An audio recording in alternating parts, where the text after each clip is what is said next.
Good evening to our viewers in the West. We are going to begin with breaking news. Another mass shooting.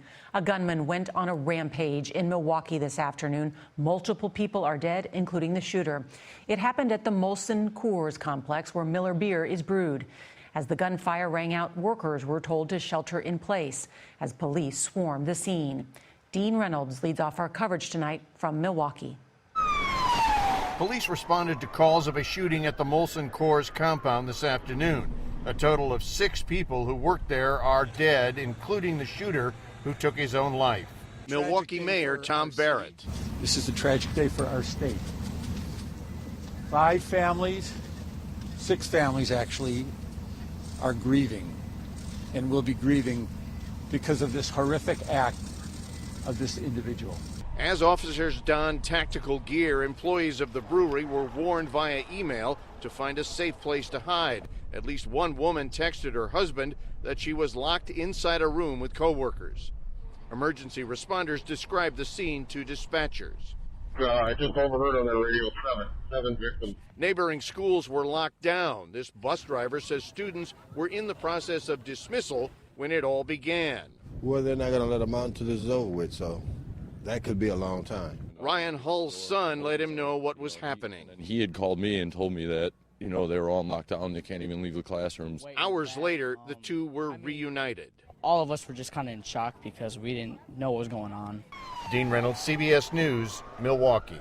This morning, Italy is a nation on high alert. 50,000 people in the north told to stay at home, creating virtual ghost towns. 5,000 miles from the epicenter in China, Italy has the 5th most cases in the world.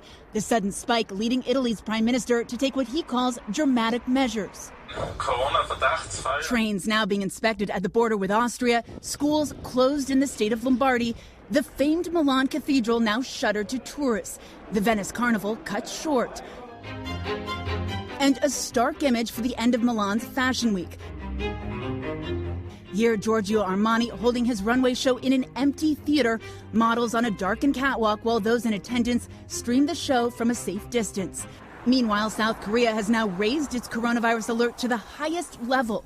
Its president saying the country faces a grave turning point with 7 dead and nearly 800 confirmed cases. 115 of those cases are linked to one church in the city of Daegu. At least 14 countries now restricting travel from South Korea. And aboard the ill-fated Diamond Princess cruise ship in Japan, a 3rd passenger has now died, an 80-year-old Japanese man. 14 Americans who tested positive for coronavirus were allowed to return back to the U.S. from the Diamond Princess last week.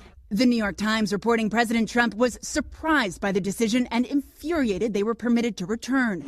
Fears of the virus spreading have sparked a backlash from some states receiving evacuees. The city of Costa Mesa in California filing a temporary restraining order against setting up a quarantine site at a state hospital there. We're a compassionate community, but we are not going to continue to be the place where everybody drops off their crises and expects us to correct it.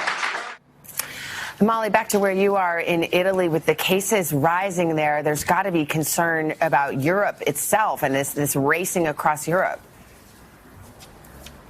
Savannah, that's exactly right. Everything is so connected. Here in Milan, though, look, it's still buzzing. Not that many people are wearing face masks. When we came in from London today, though, no one took my temperature when I landed. No one asked me about my travel history. And just as a sign of how nervous people actually are, after our plane had pushed back from the gate in London, 3 people actually decided, raised their hands. They wanted to get off. They were too nervous. So the plane went back and let those people off. But that is really the big fear, that this could just spread across Europe. The coronavirus story continues as well and is growing further.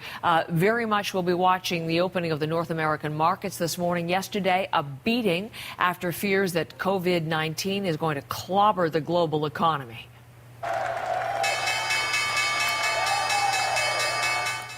The closing bell on Wall Street yesterday, well, it certainly sounded more like an alarm. Investors were taking their money and running for the hills. The Dow plunged more than 1,000 points in a single day for only the 3rd time in its history. So what is going to happen today when those markets open? Let's go to Scott to set things up. Hey, good morning, Heather. We are seeing markets struggling back. Not the big bounce back from a 1,000-point decline that you'd like to see, maybe, but a comeback anyways. But a lot of what happened yesterday was worry about global growth. $1 trillion could be wiped out. That's according to Oxford Economics. We saw Carnival Cruise, American Airlines, Air Canada, all by itself was down 5%. And stocks around the world were down anywhere between 3 and 4%, which was the worst showing for the stock market globally in the last couple of years. TSX also its worst showing in the last 6 months. It would have been a lot worse for the TSX. It was down.